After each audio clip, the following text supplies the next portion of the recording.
All right, I'm going to show a way to work your hip flexors with a wall, and you're working the hip flexors in a fully lengthened position from here. And this is going to be kind of like a kneeling lunge. So basically, I got my right hand on the wall. I'm going to step my left foot forward and my right foot back. And I'm just going to bring my legs toward a 90-degree angle from here and just go back and forth. So my right hip's pulling forward, the left hip's pulling back, so everything's squared to the front.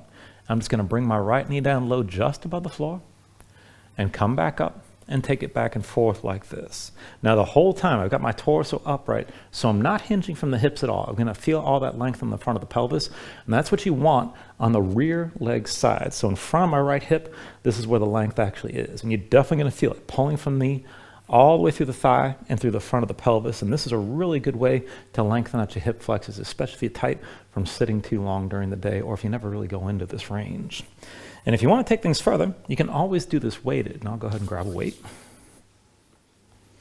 And I'll take this on the other side. So I'm going to have my left hand on the wall this time. My right foot's forward and my left foot's back. And again, you can keep this as a shorter stance. You can take it further back if you like. And the more you keep this upright with the back leg extended behind, the longer your hip flexor is going to get as you come down.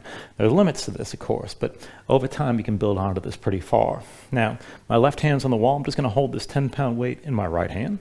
And the same thing as I did before, just with my body weight, just sinking the knee down, keeping the hips pressed forward and keeping my torso upright, and going back and forth like this.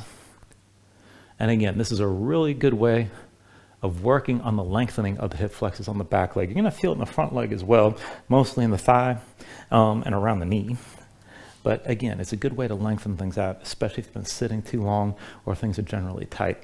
Or if you have any sort of low back pain, this can give you a lot of relief. So I hope this helps.